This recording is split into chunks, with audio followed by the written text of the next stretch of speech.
break first. We don't have to do a cut there. We can just.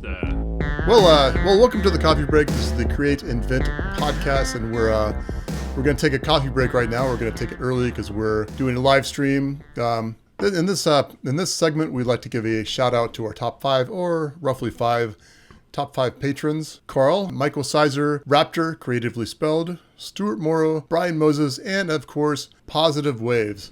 Thank you so much for your support. That makes us happier to come to do this every month or so, and we really appreciate it. We support it.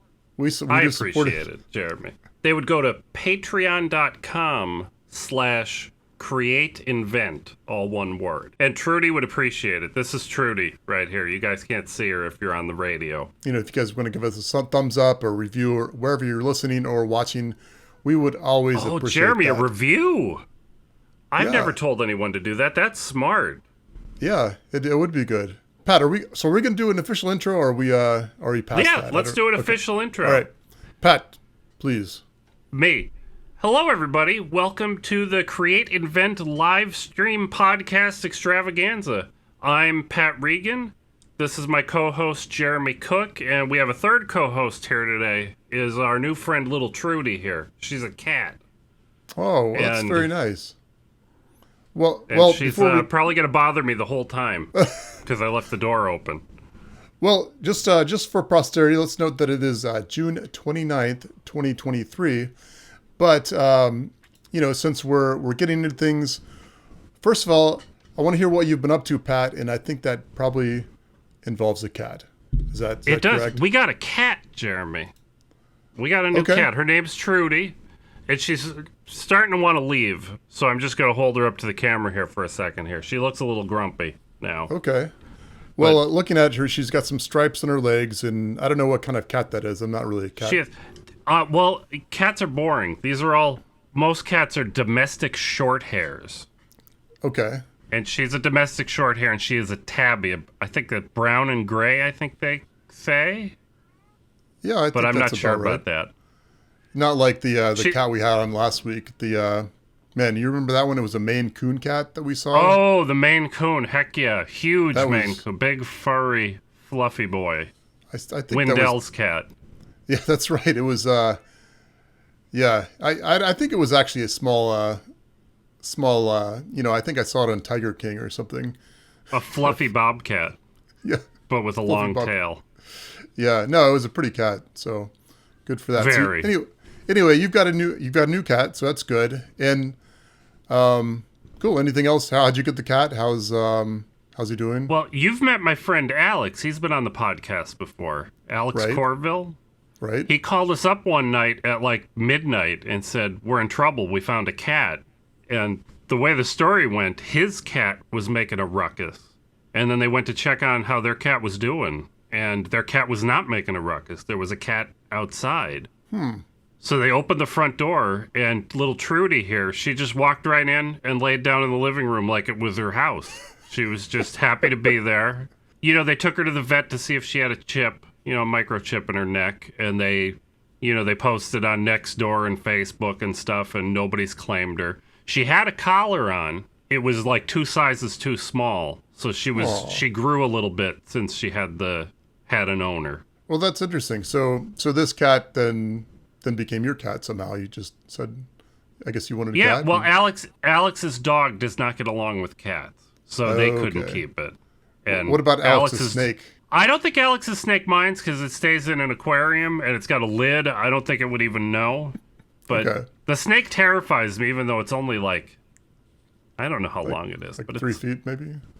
I don't think it's that long, but it's maybe, the diameter of maybe like a little bigger than a quarter. A quarter? Okay. I don't know. I don't know if that's right, because I don't touch it. It's icky. I only look at it from a distance. Oh, well, yeah. I don't think I could take a caliper to it, Jeremy. Oh my goodness. But we were supposed to do this podcast last week, Jeremy, this live stream. That's right, and it was something about a cat that you said it was going to be a good story or bad story. So. Well, so far it's a good story, thank goodness. I was terrified. She's a little tubby in the middle. She's very skinny, but she's tubby exactly where if you Google for x-rays of a pregnant cat, that's the area that's bigger. Right. And she started acting weird. And I was like, Chris is out of town for another week. I'm going to have to deliver kittens. And I started Googling, like, what do you do if there's kittens? Like, you watch TV, Jeremy. You know, they say there's going to be a baby. Boil some water and get me the towels. And I don't know what you have to do. I have 3 children, so they're, you know. Well, most of this kitten stuff is real easy, except I read, like, what to do when your cat is going to have kittens. But then there was a section at the bottom that said when to call the vet. The delivered kitten, the baby, is, like, halfway out, and you tug on it, and the mother cat is in pain when that happens. You need to call the vet. And I'm like, I'm going to have to tug on baby kittens that are, like, yucky and gross. And I was freaking out last week, Jeremy. But thankfully, she went into heat. Which Okay. we have her scheduled to be spayed, but now we can't have her spayed yet until this is a whole ordeal. But thank goodness, because if she's in heat, I don't think she's pregnant. I don't think so. I mean, I'm not a don't think so veterinarian, either. but I'm not either, but some of the symptoms of being in heat correspond with things that happen during the middle of pregnancy. So when this was first starting, it was like these also happen when they're pregnant, and I was terrified. But I think everything's going to be okay. I don't have to be a mother. I don't have to be a midwife. I was so scared, Jeremy. Okay. Well, that's nice. So you got one cat, and just one cat. One and cat. that's Cat. good. And she's still a kitten. She's not fully grown, we don't think yet. The vet didn't seem to think this is her full size yet. Okay. So you think, what do you think the chances of somebody coming and, you know, the owner finding it, or you think it's been just abandoned? I think it's completely abandoned. I'm not supposed to say She. it anymore because we know she's a she. We checked. Okay. Well, that's good to know, I guess. Well, I'd feel bad. I'd love to return her to the owner I'd feel terrible stealing someone's cat. But I hope the owner's not listening to the podcast because I'll be sad if you take Trudy away. That'll be a bummer. Yeah. Well, you know, it's, you never know. Stranger things have happened, I guess. Our listener happens to be in Alex's neighborhood and lost a cat 8 weeks ago. Nice new cat. Looks very nice. Well, thank you, Jeremy. I thought she'd be hanging out more but she was hanging out before the show, and now she's busy. I don't know if the mic is picking her up, but I could hear her. Yeah, I can hear a little bit of kitty noises. So, I'm slightly allergic to cats, so I probably won't have a cat anytime soon. But That's a good plan, Jeremy. thank you, Pat. I guess as for me, if that's the end of your cat story, I don't want to. Oh, sure, yeah. I wanted to know what you've been up to, but Jeremy refused to tell me until we started the live stream. My wife and I went to the Keys, Key West, and that was a whole lot of fun. Just kind of relaxed, went on a boat, did some swimming, whatever. It wasn't like we were there to dive, that's kind of the thing to go do there, but just kind of to relax. One thing that was kind of neat, we found a guy that made bent sculptures out of like bent wire. I think it was called. I think he goes by the Wire Company. I can't remember the guy's name, but I talked to him quite a bit and had him make a couple things for us. And Now, what do you mean by bent wire? So like actually Like a circuit board?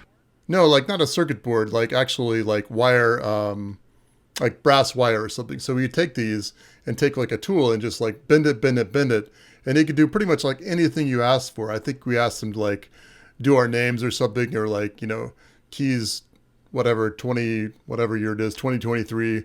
Anyway, just anything you want. He could just like bend it on, like, I don't want to say on command, because it's not like I'm commanding him to do something, but it's, But it's a service you pay for. Like, yeah, well, yeah, he took like donations, which, you pay for it pretty much. So he's saying he had a mechanical engineering degree, and I guess he didn't like the stress of it, so he started doing that like a street performer basically, and eventually made his way to Key West from I think the Northeast. He was also talking about negotiating to do it on a cruise line, which sounds kind of interesting because it's almost like what he was saying. He's kind of like in between a magician and a craftsman. It's an interesting thing, and had no idea that people did that, but I guess people do. I mean, you see, like, you go on a cruise, they've got a band or something. I don't know how they hire those people, but I guess they do.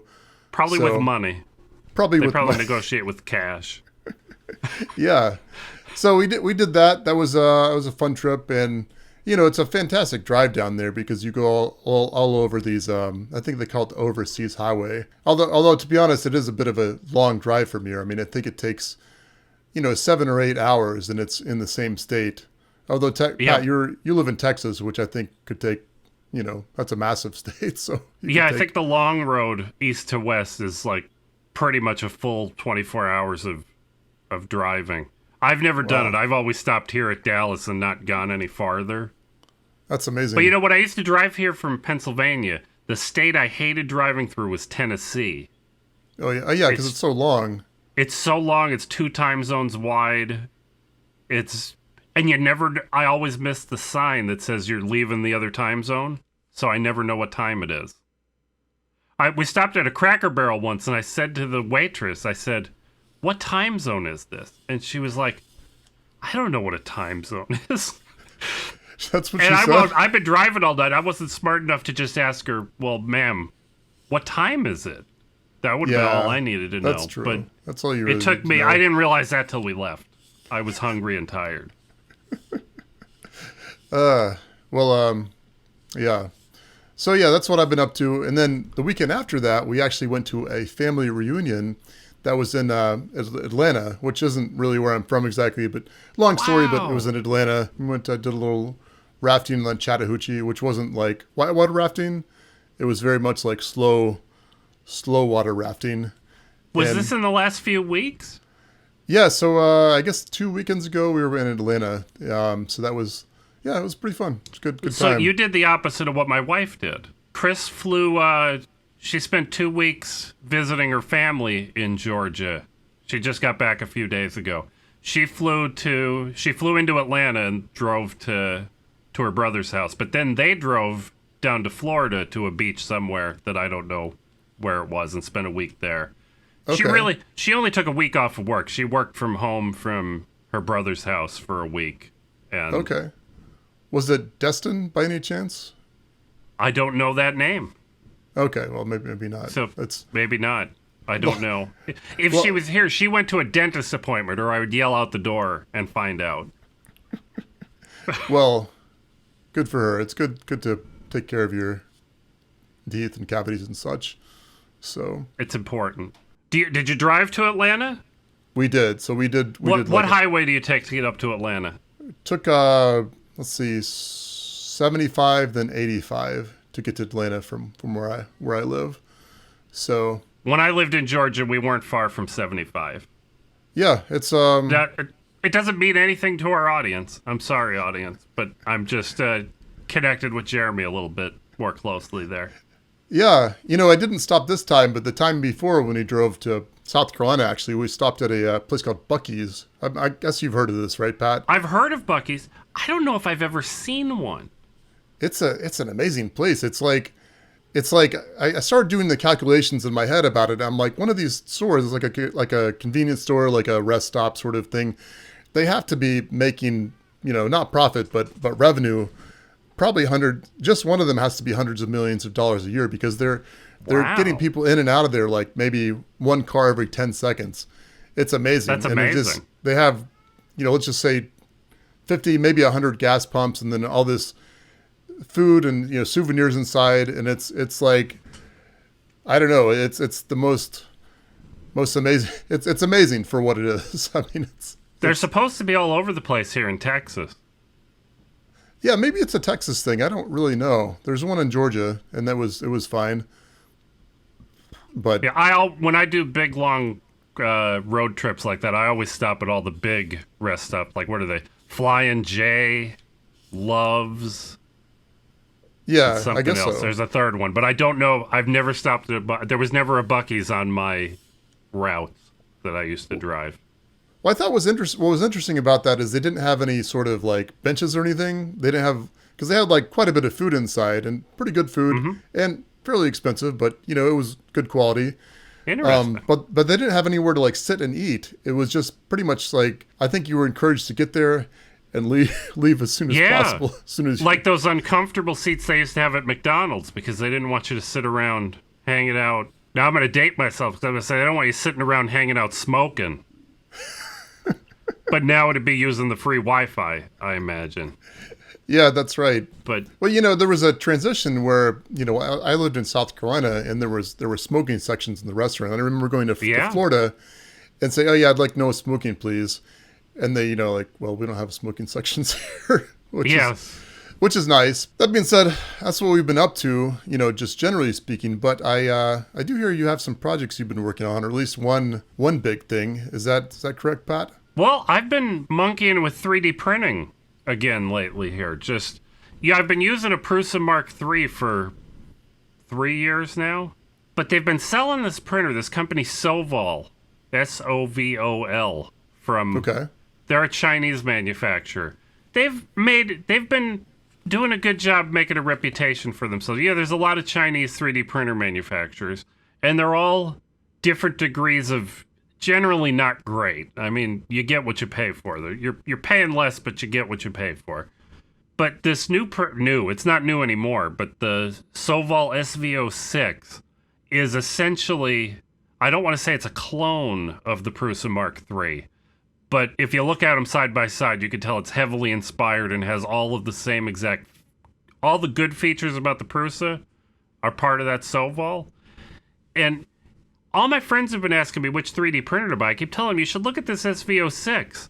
And then I saw that you could get them refurbished. They show up every week or two. You could get them refurbished for $169 shipped. Wow. Well, I said, I got to get one to try, right? Sure. Yeah, and it's fantastic. You send the same G code to it as the Prusa. I didn't change any of my settings, no slicer setting changes. I just started printing on it, and it just works, and it's amazing.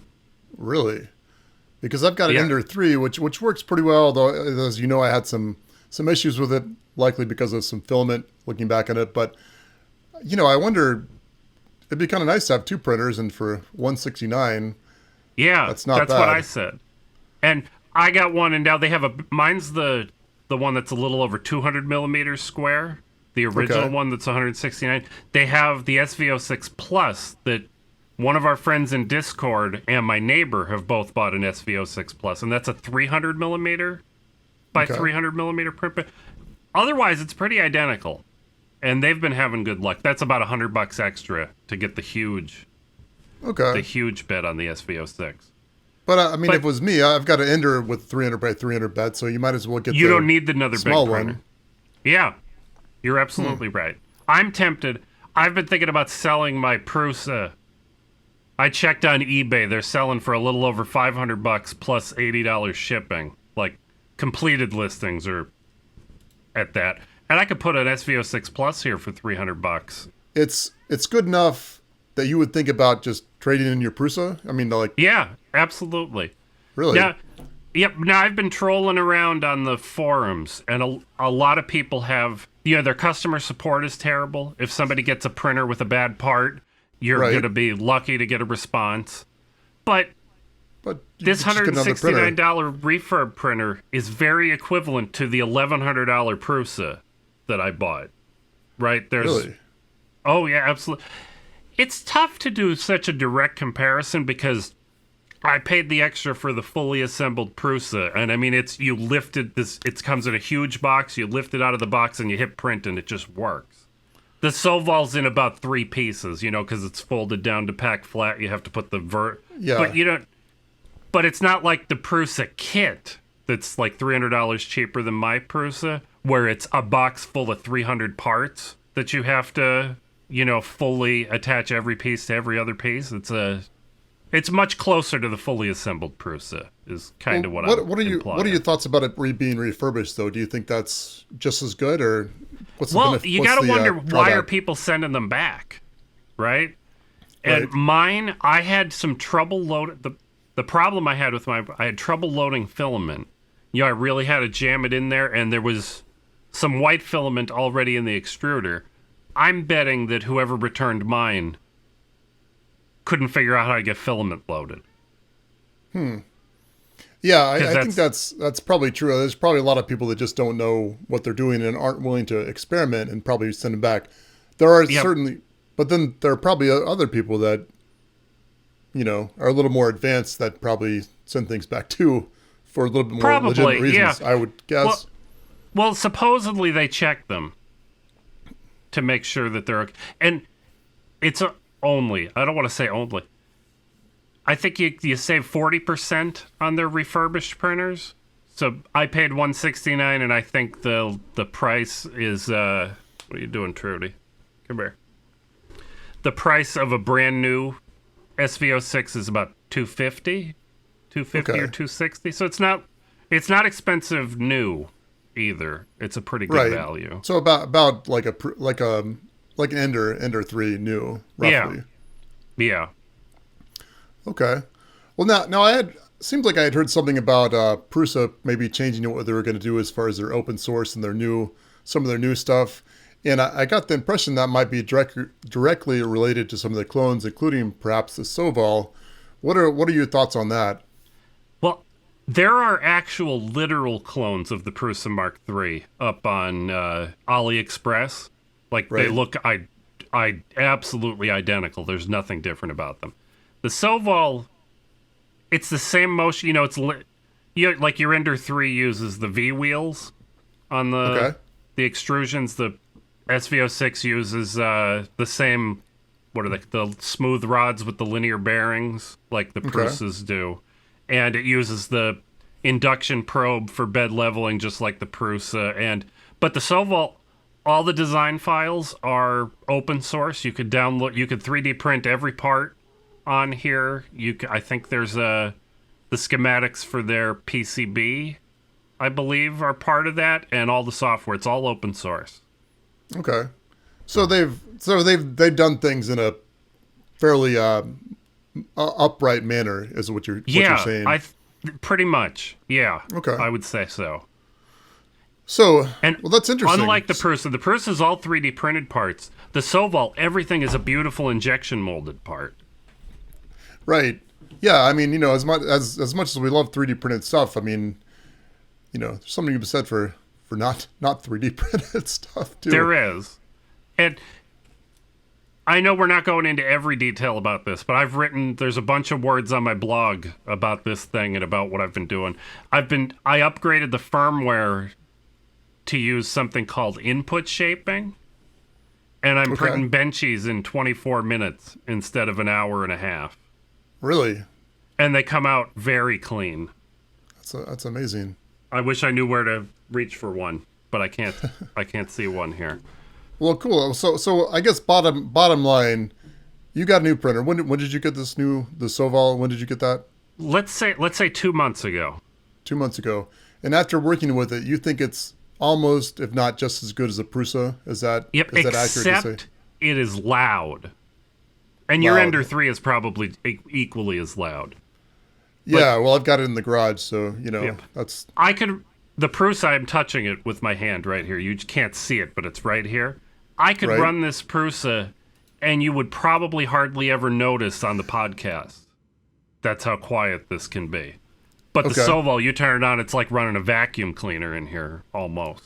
I mean, not quite that bad, but you could hear all these fans just... They put all these nice, expensive injection molded parts on there, but they used all the cheapest, loudest fans. Well, the Ender 3, to its credit, I think it is fairly. I think it's got like some sort of quiet drive board on it or something. Yeah, this does too. I mean, the motion is reasonably quiet. It's the fan. There's two fans on the hot end and the fan on the power supply. Between those, that's the. I mean, I'm complaining about this because I know the Prusa is almost dead silent. Well, if you wanted to, you could change that around if you were so inclined. Absolutely. Okay. So cool. So if you were starting over from zero, you would buy a Sovol, or maybe two. Yep. I used to make the joke, Jeremy, that if I crashed my drone into the lake, what would I replace it with? But I can't crash a 3D printer, right? But if I dropped both of these 3D printers into a lake, I would order a Sovol tonight. Okay. For sure. And if that was, let's say the Prusa, and that was the same price, who would you buy? Oh, I'd buy the Prusa for the same price for sure. Okay.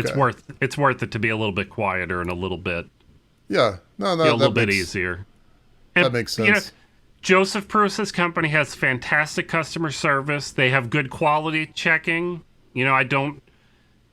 Although I've been watching the Sovol subreddit, and when I first bought this printer, there were a lot of people complaining about, getting bad components in their boxes. And that's kind of died out. That's not happening anymore. Nice. Well, that's good. So I good hope to hear. maybe they've improved something. Nice. Maybe it was just growing pains. We don't know. But it's tough to beat $169, Jeremy. That's really for sure. Yeah, I mean, kind of, I guess to segue a little bit, I've been working on a project myself. And one thing about it, I'm hoping to make this a fairly developed project. And one thing that's been a real challenge is actually making a case. I can 3D print it and get it pretty good. And, but really I was thinking, I was like, okay, do I go injection molding or do I get a, like an SLS type printed form from China or something? Which, I can get for a reasonable price, although it's probably a whole lot more than injection molding. Just, I guess, the quality of like a traditionally printed thing, even if you just print it, Prusa, to me, that doesn't fit in with like a, good, something you'd expect to get from the store. It's true. Although I think SLS might. What are your thoughts on that, Pat? SLS basically looks injection molded. Okay. Have you looked into how much injection molding costs? Not a whole lot, but I did. get the impression I looked very deeply you're looking at, for a simple injection molded part, you're looking at $5,000 to $10,000 to have a mold made. Wow. How long ago did you look at this? Oh, 6 years ago, maybe. Okay. You might be able to do better, but that's where the expense is. You pay your $5,000 to $10,000 or more if your mold is complicated. The more pieces that have to go together to make your shape, the more expensive it is. But then every part you poop out of that mold is pennies, like 2 or 3 cents. So right. you just have to make. So if you have a $10,000 mold and you make $10,000 parts, it's $1 each. Yeah. Yeah. Right? No, that's not bad. It's But you have to get to the 10,000. Is the Well, that's the question. I mean, what I'm thinking about, it's like, okay, maybe I could sell 10,000 of them. Yeah. Or I probably won't. But do I want to make that? Do I want to make that? Well, investment? and you're committed to that. Probably mold, not. Right. That's true. Like we talked about. Sovol has injection molded pieces and Prusa has 3D printed pieces. When Prusa's halfway through a model year and they say, we need this to be a little different, they just change it and they print the new part. You don't get to iterate on the injection mold. Yeah, that is nice. I mean, I guess you know what you got and other people do. So that's kind of, maybe there's some benefit to that, but not. Do I know what you're making a part for? Am I guessing correctly? So I'm making. You don't have to tell me it because I have another suggestion. Okay. Have you looked into aluminum? No. There are all sorts of custom aluminum enclosures, but they're not actually custom. Like there are sizes available. Okay. And if you're within those parameters, like if your thing is close to an existing, square chunk of extrusion that they make, then you just have to make a lid and a bottom to put on that. Yeah, they have like a square ring. Is that a thing? Like a square ring with rounded edges, just an aluminum with little mounting screws. And you could buy those. I don't know what sizes they're available in. I don't know if they're available in anything close to the size you're looking for. Okay. But you might be able to just buy them. And then you just say, oh, well, my lid, it was going to be 3.2 by 4.2 inches. Now it needs to be 4.5 by 3.5, and I can get an enclosure for $1. And okay. Well, now do you see somebody comment on Discord about what we're talking about? Did you see that? Or are you? Maybe. But actually, he seems to have the similar suggestion to you. Our friend CU, he says another idea is extruded aluminum. prototype case off the usual China supply store. So Yes. that's kind of what you were talking about. That's exactly what I'm talking about. I did not see that on Discord. That's pretty funny. He also notes that they are aluminum, but they come in plenty of colors, and they are fairly cheap for small scale. So it seems to me he's exactly agreeing with you. Except he does note that the colors, different colors, that's pretty neat. Yeah, they're anodized. So I'm sure you can get them anodized whatever color you want. I guess my consensus so far was to make something 3D printed with an SLS process. And then I was thinking, because I'm going to have threads in it, what I was thinking what I'll do is make a hex-shaped impression, and basically put a standoff through both sides so I can make screws through the top and the bottom. Yes. Oh, I saw that. Well, no, I saw you doing it with pins. I saw header pin. I'm sorry. I saw the wrong thing. Well, I was that was my initial idea, and I don't think I'm going to have two boards at this point. I'm just going to have one board. But my problem with it is if you do 3D printing and you have a 3D printed SLS like case for it, well, if you want to put screws on the top and the bottom, you can do that. But my thought is, after a couple cycles screwing and unscrewing in plastic, you're going to wear those out. Yep. But you put a standoff in the whole thing with threads on the top and the bottom, all of a sudden your problems are solved. Yeah. Or you could do heat set inserts are fantastic. You could. That's an idea too. I mean, I think that would take a little more labor as far as putting it together. But it's a good excuse to build one of those soldering iron on a drill press looking doodads that I've always wanted to have. Yeah, that's a good idea. Yeah, there's always ways to automate stuff or make stuff little better, I guess. So anyway, it was lots of ways to do that. But I guess other big challenge with this part that I'm looking at, it's going to be, I won't say exactly what it is, but it's kind of related to my macro pad that I did earlier. It's going to be a circuit board, and instead of using a dev board like I did before, what I will do is actually make what I'm looking at doing is using an RP2040. It's initially going to be a Pico, but now I'm thinking what I'm going to do is actually make my own quote unquote dev board for the whole thing. So I've got to have design the circuit, make it with a crystal, and various other things like that. So there's it's like a whole new challenge as far as like learning electronics. It's like you blink an Arduino, and that's pretty cool. But then like you get into the hardware design, and I think designing your own dev board is kind of like the hello world of that world. I could be wrong about that. Well, and it's not really a dev board anymore, Jeremy. You are taking the dev board and you are integrating it into your project like you're eventually always supposed to. Yeah, I guess that is the point. I mean, maybe I've never got to that point, and maybe a lot of people don't. I mean, you can certainly integrate like a Pico into your design, and that's what I was thinking before. But, if you just use the chip, use the components, use the USB, et cetera, that gives you a whole lot more design freedom, and potentially you could save quite a bit of money too. We did this with one of our Uberlights boards, the first one. We have our own serial USB chip, we have our own charge circuitry, and we have a spot on there to put an ESP. Well, it was an 8266 at the time because the 32s weren't popular yet. But but that's almost like cheating because the ESP boards, it's still a module. It's a board with 3 chips on it and an antenna, and it's a little more. Yeah. But it's the same idea. We were just interfacing with that board. Yeah, somebody suggested that I use an ESP, but it just doesn't have the number of GPIO pins that I need for the application. Yep. So, it's man. I guess what I am going to do though, you say it's not a dev board, it's kind of the evolution of that. But kind of what I'm going to do is, instead of making this product straight off, what I'm going to do is kind of like make a test dev board of it that doesn't necessarily have all the functionality I want, but does a lot of this stuff, and I can just kind of prove out my design and some of the concepts that I'm working on. That's what I'm hoping to do, and I figure I'll catch a few mistakes, and then working with dev boards to actually integrating your own custom dev board or custom circuit setup into something, that seems like a big jump.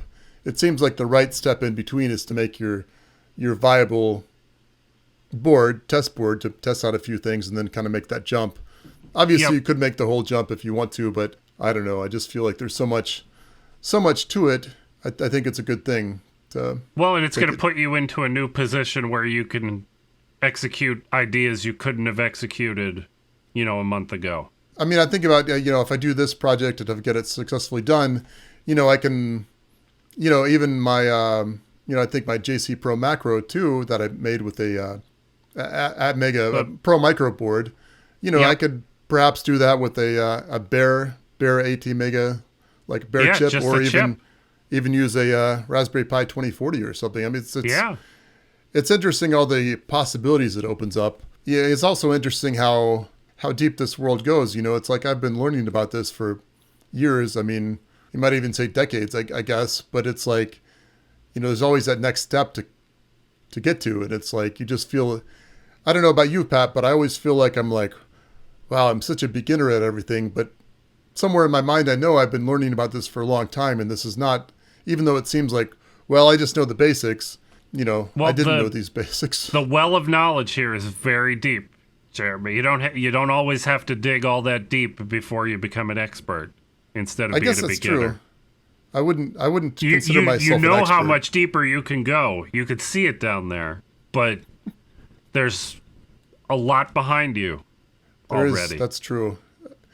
It's like, I think about this project. I think, was it Newton that invented calculus to figure out? Yeah. And he wasn't even really trying to invent calculus. He was trying to figure out a solution to a certain problem, right? Am I getting my history that was correct here? the gravity equations needed. You couldn't do that, the acceleration math without calculus. Yeah. So it's like, I guess there's some precedent to that. Not that I'm inventing calculus. It's more like I'm learning stuff that people have already invented. Yeah, but you're going to reinvent things other people have invented, and that's fine. That's a great way to learn. Yeah. Yeah. Well, I learned. I didn't have to invent calculus to pass college, but I had to reinvent Somebody it in had my to mind. invent it. But yeah, so that's kind of what I've been working on. New project that I hope I can talk about a little bit more soon. But it's I hope so too. I'm excited about it. It looks neat. Oh, I can't say it looks neat. I did not see your project, Jeremy. I think that's general enough. I mean, it could be a spaceship, or it could be a ping pong paddle. Yeah. I don't know. And I know your target market. You should be looking at wood for a case. Okay. Walnut or something. Yeah, I've thought about that, but just the idea of like making that at scale seems tough. Because you'd be CNCing it, for most likely. Yeah. Well, then again, I mean, if I hire somebody to do it and then charge appropriately, then Yeah. Well, it carries a premium. Something that's made out of something that's 3D printed versus something that's injection molded. That's a small price premium to an end user, to me. But going Right. from plastic to wood elevates the product up to Oh, that's true. up to a new price point potentially. Yeah. Well, and the question is, the other question in my mind is, it's like, well, I do this. Do I have just one model, or do I have like, a certain premium price point? So, like a car might have, premium sound system or 100 other Yeah. things. But at the same time, that complicates things. So, Well, there's just the so many premium things to car think things about. are kind of going away. Not exactly, really? but you remember you used to have to pay extra for power windows, and now all cars just come with power windows because it was too expensive to put manual ones in some of the cars. Yeah. Well, There's don't you have to pay more for a manual transmission these days? If you can even get one. Automatic transmissions are getting up to 10 and 12 gears, so they can't compete anymore with a manual. Just can't. You can't match the efficiency of having twice as. I mean, you could. I guess you could have 12. I mean, can you imagine? Yeah, You'd but have I to go mean- into the passenger seat to hit the next 6 gears. Yeah, but no, that's true though. I mean, if you're shifting 12 times, that's quite. Yeah, Quite a and you problem. always land in the right gear for cruising at whatever speed you're at. It's all automatic. All the stuff that I enjoyed about cars is all going away. Electric cars are more powerful than anything we could ever make out of gasoline ever again, and they're getting cheap, and they're getting I know getting it's boring. so sad, but it's not. It is sad and it's not. It's Yeah. like my neighbor. He took me for a ride and he's like, oh yeah, take a ride in my Tesla. I'm like, okay, that's cool. And he pops it up to like 70 miles an hour, like at no, in an instant. Yeah. But the thing is, it didn't feel like it. There was no engine noise. It was just kind of, Yeah. I don't know. It was less exciting. It puts you I don't back in know. your seat just a little bit more than we ever could before. I mean, when I used to have a fast car, like getting a 0 to 60 in under 5 seconds was pretty fast. Right. Oh yeah. Right, and for now sure. we're getting down to 2. We're getting under 3. And Well, my minivan, our family's minivan, has, I think, well over 200 horsepower, and that's just as normal. But you Yeah. think about 20 years ago, a 200 horsepower car was a big deal. yeah, I mean, it's interesting how that works. and cars I have guess. gotten heavy. Did you see? I don't want to go too far into this tangent, but I'm terrified. The new Hummer the electric Hummer is 9,000 pounds, and can do a 0 to 60 in under 4 seconds. Wow. That's interesting. Yeah, That seems kind of dangerous, to be honest. Yeah, the article that I read talked about it in relation to the Toyota Corolla that's around 3,000 pounds. Okay. And I don't know if it said this, but this is the way this works because of Sir Isaac Newton. Right. That new 9,000 pound Hummer traveling at 30 miles an hour has as much potential energy as a kinetic energy at that point. It has as much kinetic energy as a Toyota Corolla going 90 miles an hour down the highway. I mean, both of them, if I'm on my wheel, either of those hits me and I'm the one moving. They're the immovable object. They're both heavy enough for that. But Yeah. Yeah, I don't know. I don't know exactly. Just thinking about the physics of it, isn't it? yeah, What it's force weight equals times mass times speed. Times? But it's velocity is squared, right? Glitching No, out I don't here, think it's or- square. It's not. No. Where? I wish I was prepared for this, Jeremy, Well, I was because my too. brain can't see the equation. They're going to revoke my mechanical engineering They degree are. pretty soon. They are, but it's terrifying. Yes, it is terrifying. And as a pedestrian on a wheel, that square front end of the Hummer is very scary. Versus the Corolla, where I would land on the hood and I would fall over instead of just Right. immediately pancaking. It's fine. I'm not grumpy about it. I just Okay. It's different. It was already heavy. Now it's very heavy. It's very heavy. I mean, I guess if you're a pedestrian, though, car is already a lot heavier than you. Yeah, none of it's good. Yeah, but some of the little Japanese cars have the equivalent of an airbag on the hood. I remember people complaining that the Nissan GTR, if you got in a tiny little wreck, it would pop these little springs on the hood so that there was something to absorb the impact of somebody tipping over on your hood. It's not an airbag, it's springs and... Right. I feel like that's a very specific thing, though. It's like, how many pedestrians are they planning to run over with this car? Well,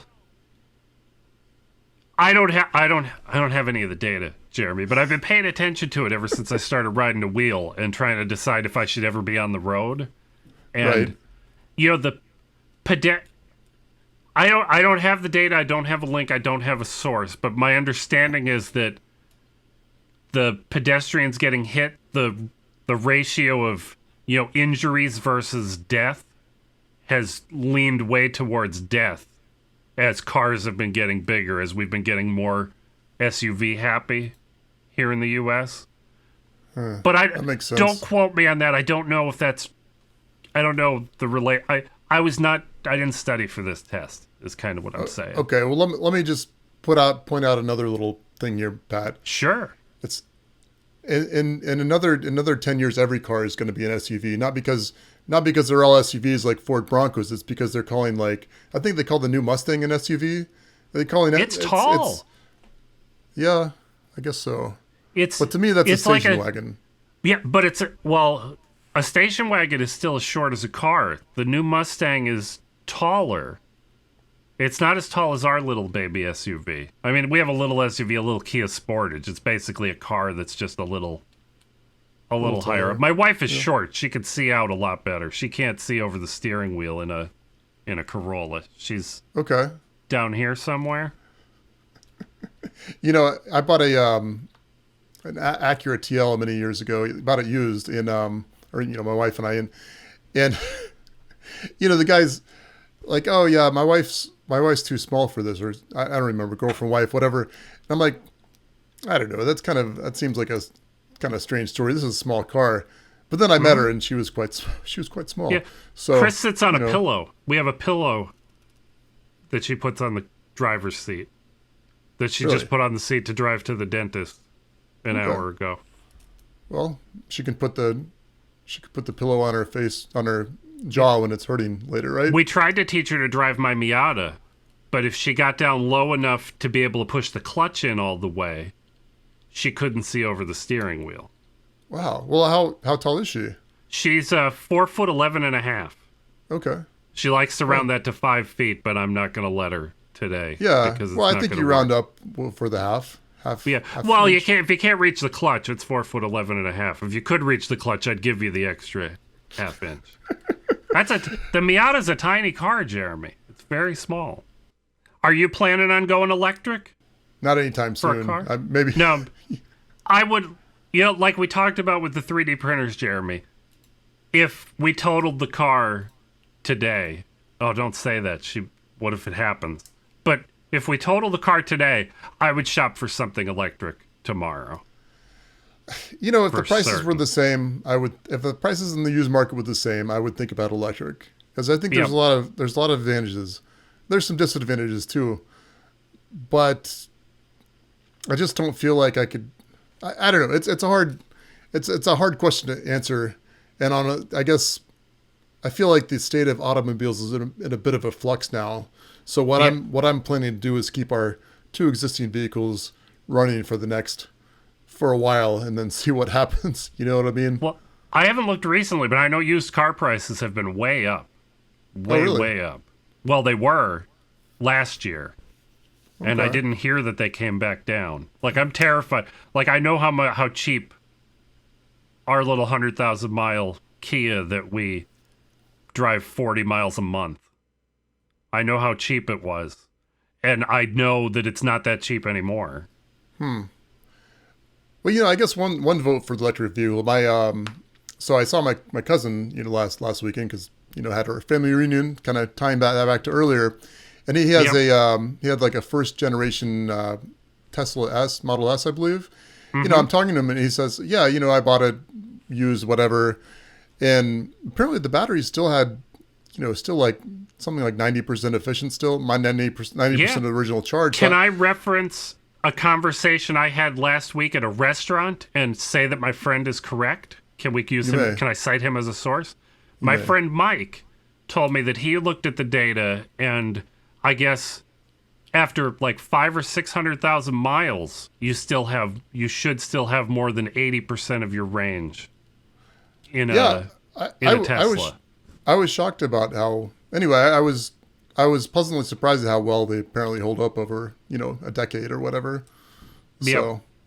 The bummer is that there aren't enough models of electric car that have been for sale long enough to get them down to my price range that I want to pay for a 40-mile a month car. Like, I don't want to pay $30,000 to drive 40 miles a month. It doesn't.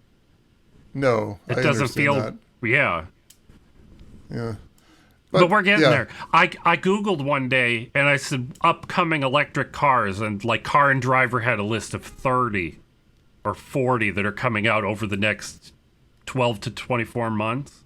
Mm-hmm. And every manufacturer has a car in every size and range you could ever want, planned for upcoming. So in 5 years, I'll be able to buy one. Yeah. Whatever. Yeah. I'll be able to buy one that I would want, right? That's the trouble. Like, I don't need a 400-mile range Tesla to go 40 miles a month. I don't need to pay extra for all that battery. Right. Well, yeah, that's I don't know. It's we're in a time of transition, I think, as far as automobiles go, which could be, hopefully it'll be good. We'll see what happens. Well, Pat, I guess you're sure now. It looks like we didn't have any callers in today. Is that correct? Oh, I Just make hope sure. so, Jeremy. We didn't because I know that the notification would pop up right over your face. Okay. Well, that's So that's would good have and seen bad. it. But we did have some nice comments from CU. Oh, he also notes that they are wood plastic composites that are injection moldable. So that's one thing that's to think about interesting. too.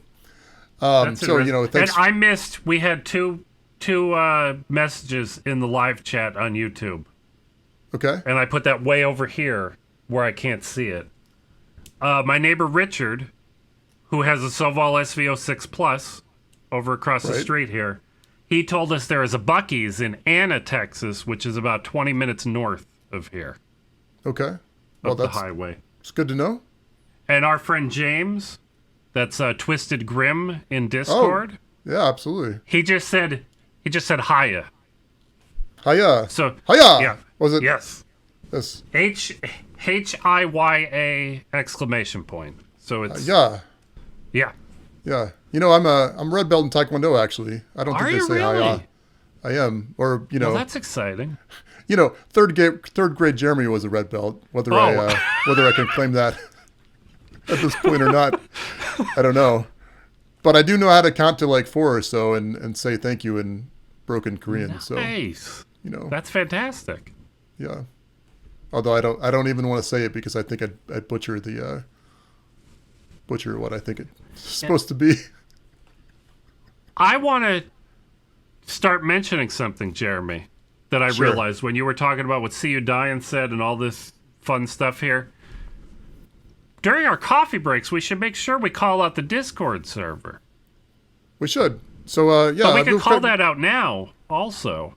Yeah. even Well, let's though go ahead and it's- do that. Maybe we'll wrap up a little bit and we'll start that out by calling out the Discord server as you said. Yeah. Jeremy, we have a Discord server. Really? Can you tell us about that?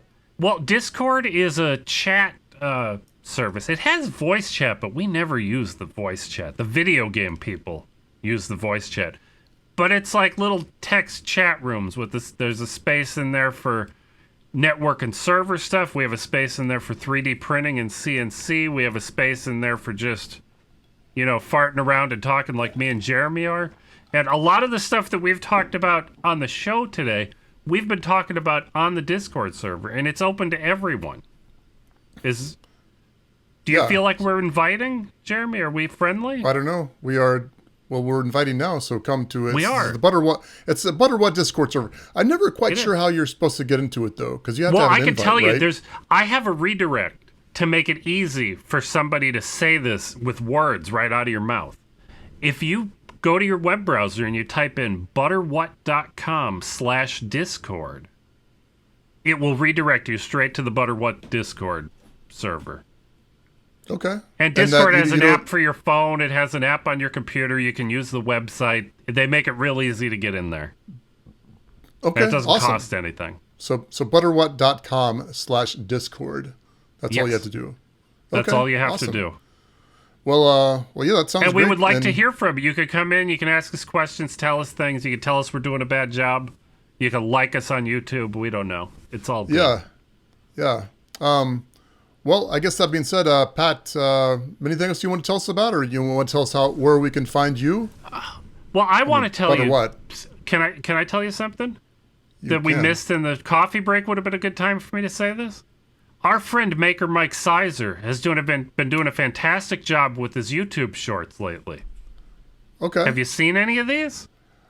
Well, Well, if you haven't, don't say no. But he's doing little instructional videos, like explaining, what kind of hardwoods are good for different things. They're little 60-second about a topic videos. Oh, well, that's great. And how to, like, different wood finishes, like why you might use one or another, and Huh. all kinds of little woodworking and whatnot stuff, and about different species of wood. It's Well, that fantastic. sounds And great. He narrates them so well. He has a great voice for this. It's fantastic. Well, I definitely need to check that out. So that You sounds, should. That sounds great. So yeah, it's Maker Mike Sizer, one of our top 5 favorite. He's in the top 5 or 6 of our favorite Patreons, I think. It's true. Patrons, Jeremy. We're supposed to say patrons. Say patrons. So yeah, do check him out. I better get a sign that says "Say Patron" so I could hold it up. Yeah, but yeah, we like him. So yeah, Mike is a good dude. yeah, yeah. Anything else? Where can we find you? I guess on butterwhat.com/discord. You can find me, or just butterwhat.com. Okay. And you can find me at patshead.com, where there's also a link to Discord in there. Yeah, this isn't just our... Yeah, I feel dumb here. This isn't just our Create and Vent Discord, where it's for the Create and Vent part. It's for our YouTube channels. It's for our websites. And it's not just us. It's a few of us. That is correct. So, but yeah, you can find us there. And, as for me, you can find me on... there as well. You can find me on at Twitter. I'm at Jeremy S. Cook. And then on YouTube, I'm just at Jeremy Cook. And you know what? On Discord, they said I had to have like a regular name, so I actually was able to get at Jeremy Cook there. So nice. That's kind of neat, I guess. Yeah, and they just did that thing where everybody has a real global name now. So you are for real now. I am everywhere. Jeremy Cook. Jeremy Cook. That's fantastic. Except for Twitter, where I have an S, which is fine. So, yeah. But yeah, Pat, sounds like the lawn people are about to start up here. So probably a good time to end it. Well, that sounds good to me, Jeremy. Yeah. You could say, James says you could say hi yo, and you can also say hiya when you are greeting someone. Yeah, or but don't chop them. Don't chop them. Or in the face. in Hawaii, isn't it? If you say mahalo, it's hello and goodbye, or is that? Is that right? That? I thought it was aloha. Aloha. Yeah, mahalo is something else. Do you know who says hiya? Miss Piggy from the Muppets. That's right. Absolutely. Yeah, she's classic. Now, is it? I heard, since we're at the end, we'll go on off a tangent here. Was it true that Miss Piggy was based on the lady that was in MASH, like the blonde lady that was like a nurse or doctor? Or something? I don't care if it's true. I'm gonna say yes. That's fantastic. Oh my goodness! And the timing is right for that too. Yeah, I guess it is. She does have a little. She does look. I mean, it's not. I'm not to insult her. She's a good-looking lady, but she does look a bit like Miss Piggy. Yeah. Well, they both have blonde hair. Jeremy. They both have. I mean, I don't know. How do you not insult somebody and say they look like Miss Piggy? Yeah. I don't know. Well, yeah, I don't know. But that's a YouTube short right there. Somehow that is going to become a YouTube short. Yeah, maybe so. So yeah, we've been doing a few shorts here too. So or just one actually. We've done one, but we'll do more this week. Jeremy's going to make me edit this on my birthday tomorrow. That's your birthday. Well, that's great, Pat. Is. So happy birthday. Happy birthday, Jeremy. And today is my uncle's birthday. Okay, happy birthday to Uncle Regan. No, wrong side of the family, but it's okay. He doesn't watch the show, I don't think. He doesn't do the internet, I don't think. Yeah, that's okay. Some people, some people don't. It's true. Maybe he does the ARPANET. Wow. Well, now you're making him sound really old. I don't know. He did. I'm crying here, Jeremy. My eyes are... I'm laughing too much. Oh, well, it's tears of joy, then that's fine with me. I'll take it. CU says, hiya. Okay, so that's good. Mahalo is thank you. Okay. And it's also, Mahalo is actually, believe it or not, that's the first place I worked as a writer. They paid me, and Hackaday.com paid me as Mahalo.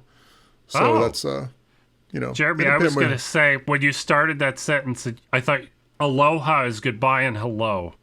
I thought you were going to explain that mahalo is thank you and something I'm not allowed to say on your podcast. You told me don't say that word. So I'm...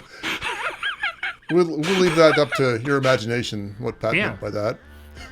So, on that note, I think we could sign off. We could say aloha, right? Aloha. Aloha. Aloha and mahalo to you. And hiya. And I can't find the stop button. Here it is. It was off my screen.